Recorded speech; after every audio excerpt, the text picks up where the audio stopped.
So, as you can tell from the view, I ended up in hospital. See? It just happened a couple days earlier than I was expecting. Oh, you love the hospital hair? I'd actually been planning to buzz that off. I might still. Well, I won't in hospital. Would have been a good idea to do that before coming to hospital because it would have saved me. I don't know if it would have saved me anything. Whatever. I'm in hospital for at least a week. But they have Wi-Fi. So I can watch Netflix. I've been binging on The Arrow and... Sorry, just Arrow and The Flash because they go together. Wish I could watch Mrs. Brown's Boys, which apparently is available in Canada on Netflix, but not here. And I really want to watch it. Part of the joy of staying here for a week is that I'm not going to be eating anything for the whole week. My arm is doing the eating for me. I've got an IV. Well, obviously I've already showed you that. There. That's my lunch, breakfast, and supper. Unfortunately, it does not come in a range of flavor options. I asked for chocolate or caramel, and they said, well, that's what you get. Of course I know. The only thing I've been able to have is tea, and I'm out. Darn it. Got one drop.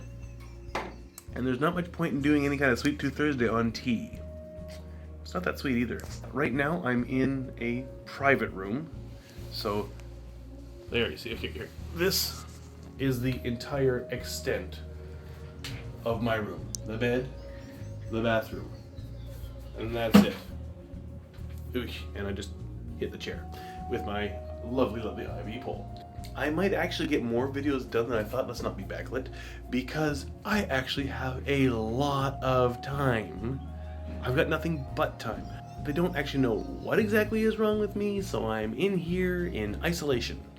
And I'm not supposed to leave the room, which I didn't find out until I'd already left the room 5 times to go get cups of tea. So, that's what happens when you don't understand the medical terminology in the language of the country you live in. The only upside to being required to stay in a private room is that I don't have to pay for a private room, at least at this hospital. Because when I was in the hospital for chickenpox and they required me to stay in a private room, they made me pay for a private room, which I don't think you should have to do when they're making you stay there. So, I don't know if I'm going to be in here the whole time or not. Or just until they figure out whether I'm contagious or not, which I'm obviously not, because I've been having this problem for over 2 weeks and none of my family or students has gotten sick like me. It gets me a private room, which is good because I get to not worry about bothering other people in the rooms. Like, I could stay up last night talking to my brother on the computer for the first time in 4 years for 2 hours and not worry that I'd be keeping other people awake. That was good. Although, come on, Michael, it really you had to be hospitalized for you to call. Well, okay, I called him, he messaged me, and I called him, whatever. I was actually hoping to get lots of drawing time, but for some reason, they have not given me a table. You'd think, hospitals, they usually have one of those, over top of the bed tables per bed. Not here. I asked for a table. They said, well, we'll get you one if there's one available. And this morning I heard, there's none available. That's ridiculous. So I need a table, otherwise I can't draw. I can use I can watch Netflix.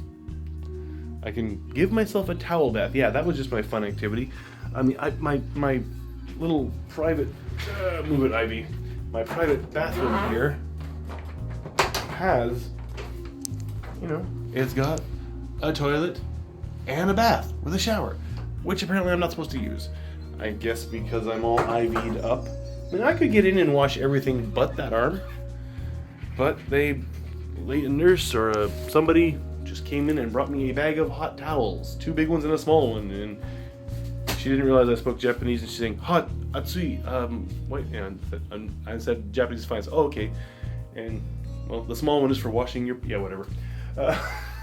But that made for an interesting challenge, in that since I am hooked up to this IV, I had to take off my shirt without taking out the IV. So the shirt goes over the head and down the arm and then through the IV cord and up and through the bag. And then I had to take the bag off the stand and get the shirt out, clean myself off, and then do the reverse with a new shirt, being very careful to figure out which armhole and which direction it had to go through. And I got it right the first time, thankfully. Otherwise I would have to take it all off and back and all, whatever.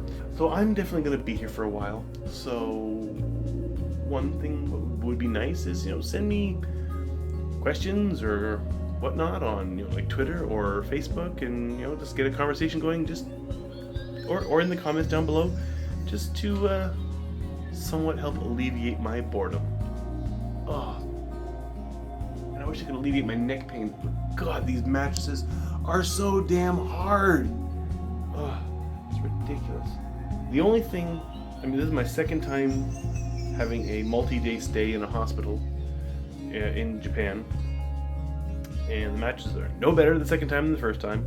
But the first time, at least I had a powered bed. I could do my leaning up and down with a push of a button. This one, I gotta get up, come to the end of the bed, and use the hand cranks. So, it's less convenient. I gotta admit, I kind of like playing with the hand cranks though. Well, I guess since I'm in here and have time, if I can get the table actually, I will probably get that large video I'm working on finished. If I get the table, because right now, using my computer, I gotta put it on my lap and my legs get really hot. And that's supposed to be really bad for your sperm count, but considering I have 4 kids, maybe I should keep my laptop on my lap more often. Whatever, that was too much information, right? Okay, I'm gonna turn off now because we're getting up there in the minutes.